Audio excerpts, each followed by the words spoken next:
Why are men such babies about wearing jewelry? It's funny because even now in the year 2026, I feel like so many guys have made huge steps into learning about style, improving their appearance, they're dressing better, they're hitting themselves in the face with a hammer. They're doing all sorts of things to be cooler and more fuckable.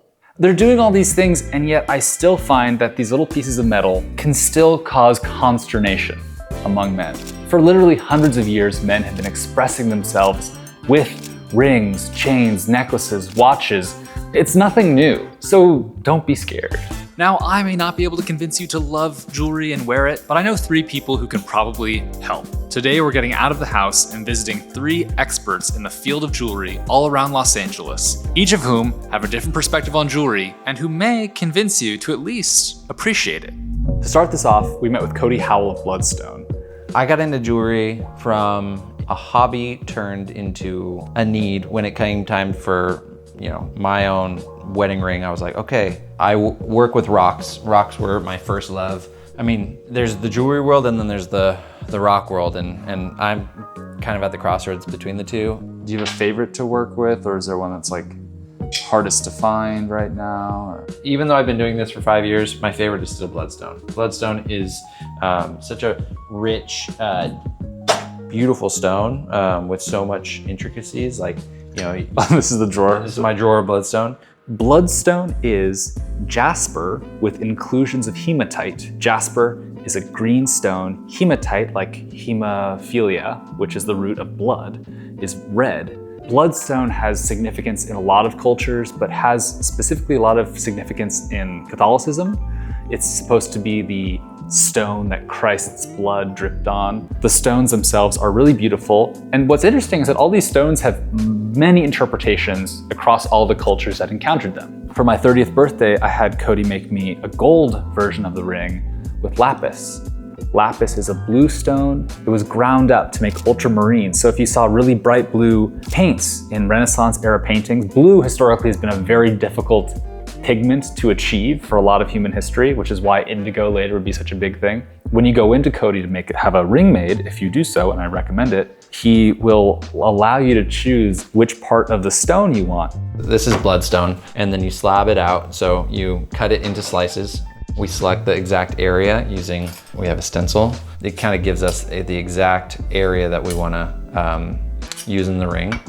And there is so much intricacy to the veins of other metals running through the stone. When I thought of jewelry, I had never really thought about these rocks being a part of the presentation. When a woman has a rock on her finger, that's like a diamond. So you don't think of these less flashy, glittery rocks being used in jewelry in this way. And I think Cody is pretty singular in that regard.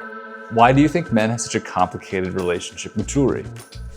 Yeah, I think men, they want to be told what to wear, or they want ease. And so, you have the CEOs who have everything, the same in their closet, don't have to think about it, want to just put it on. What do you want to get out of the piece? And so somebody can't tell you that. A lot of jewelry that men gravitate towards, let's say an heirloom piece, it's because of the story that they have associated with the piece. If they're buying new, that story has yet to be told. And so you have to figure out, all right, how do I want to wear this? So it's like, actually, this is a good example. Like my necklace, I didn't used to wear necklaces. My son's name is Kit. It's a Kit fox. And as he grows up, he's gonna touch it and he's gonna interact with it. And it's gonna be this thing that there's a story being told.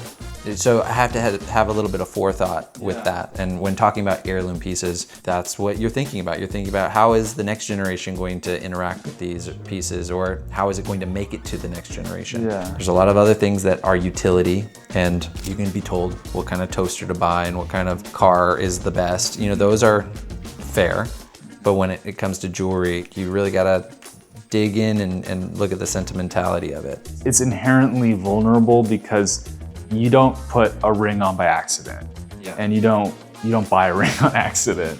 So it's vulnerable because, like you said, it requires some level of emotional investment. Yeah, and when gifting pieces too, it's there's this element of I want to give this to somebody for a reason. It's not just he needed a shirt, I bought him a shirt. Yeah, there's something really vulnerable to that. Yeah. So much of Cody's work is really vintage inspired, and that's what really appeals to me. There's an elegance to it, it's classic, it doesn't insist upon itself. But this might lead you to ask, how do I find the vintage stuff? And the vintage market is definitely challenging, partially because, like with vintage clothing, people were smaller then than they are now. You might struggle to find your size, you might struggle with authenticity. The online marketplace for vintage jewelry is very confounding. So again, it's a really good idea to go somewhere where someone specializes in this. My name is Todd Bracken. We're at Bracken Jewelers. When we went into his workshop, Todd was actually restoring a vintage Cartier lighter. It is literally a lighter with a Cartier watch in the side of it. How many lighters have you lost in your life? Imagine if you lost your Cartier lighter. So I think it would have to be like a Clark Gable or like a massive movie star type person, or a, oil shipping magnate in the 30s and 40s that could afford something like this and then flex on you while they light your cigarette. Imagine lighting a girl's cigarette at the bar with your Cartier lighter. She probably wouldn't care, but it would feel really cool. As with like all accessories, you're like, girls are gonna love this, and probably they won't care. But the fellas care, I care. He'll impress me. So the perspective that Todd can bring to the table that I certainly can't is kind of blow by blow, decade by decade, the history of what kinds of jewelry was popular at a given time. In ancient times, men's jewelry was more mystical and spiritual related, and over time that probably developed into fashion. Thinking back to popular jewelry and style jewelry, it makes me think back to the late 1800s when diamonds were discovered. Men started paying attention to flashiness or style. Diamond Jim Brady was he kind of made diamonds famous for men. Diamond Jim Brady? Diamond Jim Brady, you'll have to Google that one. This is Diamond Jim Brady. I hadn't heard of him either. He was a self-made millionaire. He had profoundly huge appetites for all things diamonds, food. He famously gave away 52-carat diamonds to all the nurses at a hospital that gave him a life-saving procedure. And when they told him to slow down, he said, "Hell, I've got to have some fun. I don't have much longer to live." And then he died in his sleep from all the eating and stuff. Talking to Todd, this history of men's jewelry completely changed focus to me. Yes, men's jewelry since the beginning of time has been about ornamentation, but before World War I, all that ornamentation really served a purpose. If you think about religious jewelry or royal family jewelry, it did serve a purpose. It showed your status in society or what your job was. It was only with the nice pocket watches, the watch chains, and then later watches moving to the wrist that men really showed off what they were wearing. The Art Deco period of the 20s, I think, after World War I, is when men became more comfortable with expressing fashion in jewelry. And that's where you're going to see watches, wrist watches really develop. The trench watches of World War I is what brought them out of the pocket and onto the wrist. Todd has one of the most insane collections of trench watches, maybe in one place. You're able to see the evolution of the pocket watch to the wristwatch in like 4 years. The span of World War I completely changes that.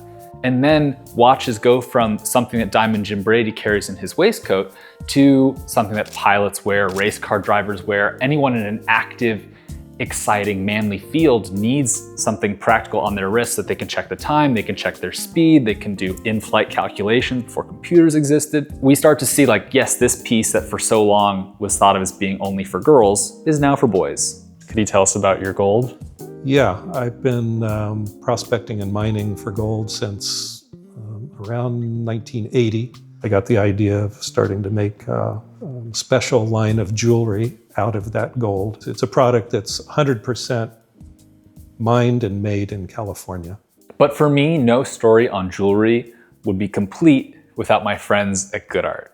Welcome to the Good Art Foundry. If Josh Warner, the head of Good Art, can't make you care about jewelry, I don't know who can.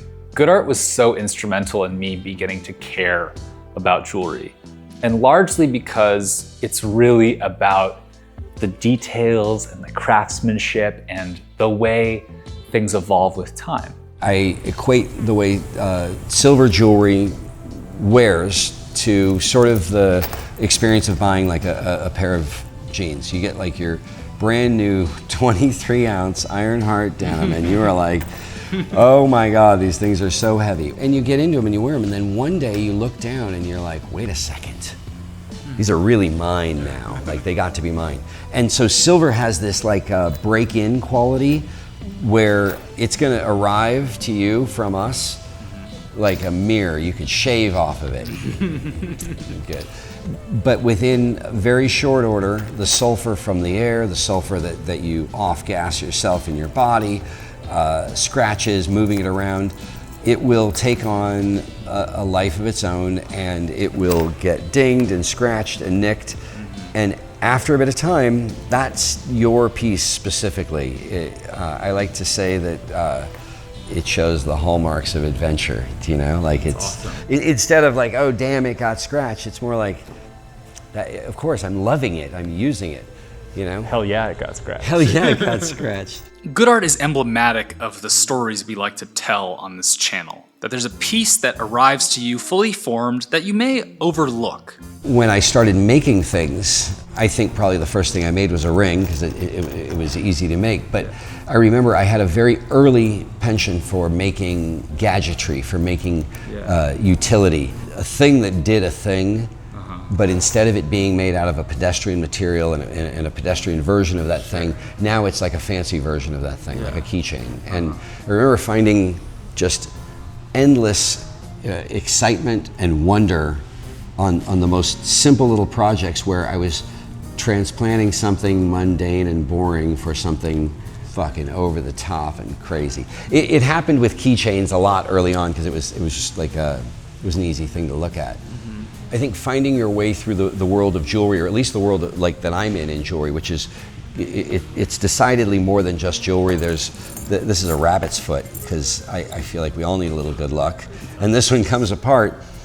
And if you like amber, there's a little bit of amber in there. If you like other things, they could go in there too.